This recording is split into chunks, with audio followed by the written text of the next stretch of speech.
àánú triumph over judgment. Let us also see the hand of God in our life. The one I will show you is the hand of God in the Bible. Now the hand of God in our lives. Majority of us are not recognizing the presence of God's hand in our lives. Because we don't understand how we can draw down his hand.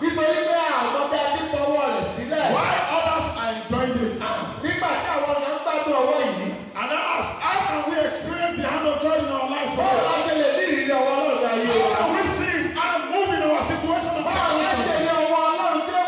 How can we enjoy his hand in our daily walk with him? The Bible has given us some principles on how to understand the one, the way you can recognize or acknowledge or draw down the hand of God into your heart is by faith. You must have faith. Hebrews chapter 11 verse 6 says that without faith it is impossible to please God, and that he rewards those who diligently seek him. If you want to see the hand of God in your life, it's not only to pray.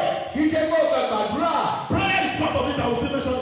But you must have faith. That is the basis of what you believe. Faith is the substance of things hoped for. The evidence of things not seen. Faith is the assurance that God is able to do what he has promised. Remember the story of the three Hebrew men.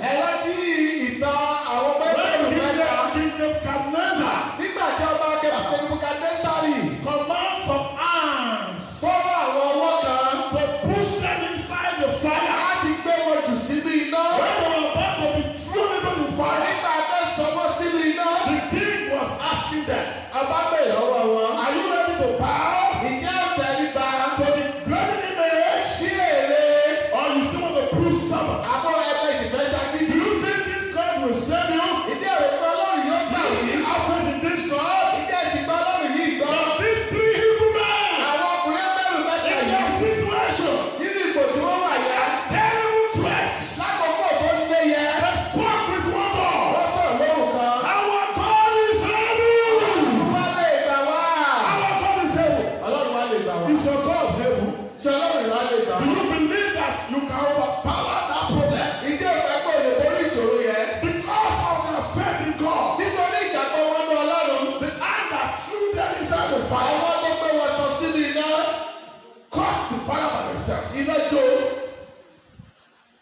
Many hands threw them inside the fire.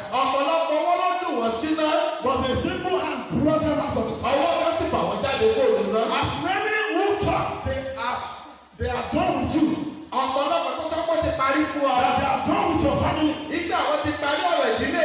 will be disappointed. I said they will be disappointed.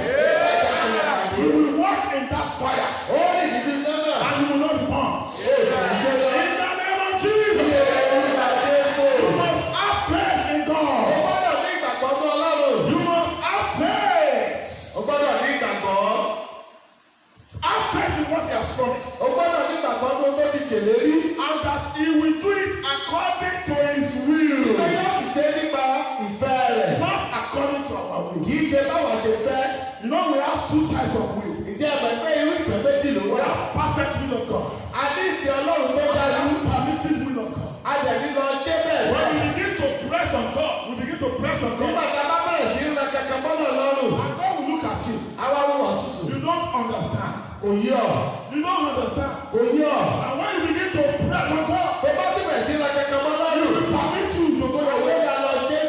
You remember the story of Abraham and Sarah? The child God gave to them, it was permissive will. It was not the will of God. That was why God said, I will give you a promised child.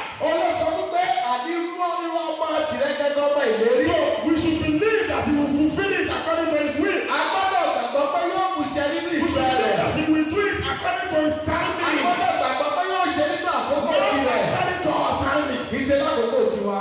Faith. Ìgbàgbọ́. Is the confidence. Ó ní ìfọkànbalẹ̀. That God is with us. Ìjọ Ọlọ́run bẹ pẹ̀lú wa. Is the confidence. Ó ní ìfọkànbalẹ̀. That God is for us. Ìjọ Ọlọ́run wà fún wa. Is the confidence. Ó ní ìfọkànbalẹ̀. That God is in us. Ìjọ Ọlọ́run wà fún wa. Faith is the key. Ìgbàgbọ́ ni kọ́kọ́rọ́. That unlocks the hand of God in our life. Tó ṣe ọwọ́ Ọlọ́run ayé wa. When you have faith. Tó bá nígbàgbọ́. You will draw down the hand of God. Wàá fọwọ́ Ọlọ́run sílẹ̀. What is the other thing that you can use to do that? Kí ló lè fi ṣe nǹkan bẹ́ẹ̀? That is prayer. Ó ní àdúrà. I deliberately come up with faith. Tó bá bá sọ̀rọ̀ nípa ìgbàgbọ́. Because when you come to prayer. Tó bá wá síbi àdúrà. You are praying and you don't have faith. Tó bá gbàdúrà tó ní gbàgbọ́. But prayer is like noise. Àdúrà rẹ̀ dàbí ariwo lọ́sẹ̀. So when you come to pray. Ṣùgbọ́n tó bá wá di àdúrà. You must have faith. O gbọ́dọ̀ gbàgbọ́. So you can use faith to draw down the hand of God. Ó lè fi ìgbàgbọ́ pamọ́ Ọlọ́run sílẹ̀. Prayer is the expression of our needs. Àdúrà ní ìsọjáde tá a nílò. And not our wants. Kì í ṣe ta fẹ́.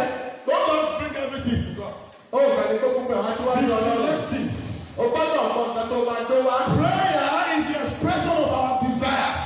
Àdúrà ní ìfihàn kan wá. It's the expression of our praises to God. Ó ní ìfarahàn ẹ̀bẹ̀ wá. It's the expression of our thanks to God. Ó ní ìfarahàn ìgbékalẹ̀ ìfẹ́ wá. Prayer is the invitation.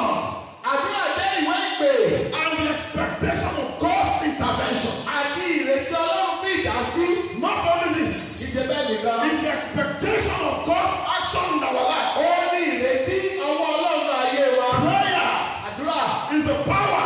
Ó ní agbára. That moves the hand of God. Ó bá fi ọwọ́ Ọlọ́run ayé wa. I pray for somebody this morning. Ó gbàgbọ́ àfẹ́nìkan láàárọ̀ yìí. As you continue to pray to God. Ó jẹ́ gbàdúrà sí Ọlọ́run. Heaven will listen to you. Ọlọ́run yóò gbọ́. I said heaven will listen to you. Òní ọ̀run yóò tẹ́tí gbọ́. I can see your heaven being opened up. Orí ọ̀run rẹ̀ tó ń ṣí báyìí. I can see the blessing of God being poured out. Because you are praying. Sọ́dọ̀ ti gbàdúrà. You are going back home with testimony. Ó lọ dé pẹ̀lú ẹ̀rí. There are other things that we mention now. Àwọn kan wíwọ àtàdàrúkọ báyìí. That we draw the hand of God. Èso lè fa ọwọ́ Ọlọ́run wá sọ́dọ̀ wa. I'm going to mention two of them. Àdàrúkọ méjì ni wọ́n. But out of these two of them. Nínú méjì yìí. When I was praying. Nígbà tí mo gbàdúrà. God gave me a revelation about our church. Ọlọ́run fi ìrọ́jà hàn nípa ìjọ wa. But let me mention the third one I want to mention before. Jẹ́ kí n sọ ìkẹta. That is, you will experience the hand of God by obedience. Ó rí ìfarahàn Ọlọ́run nípa ìgbọràn.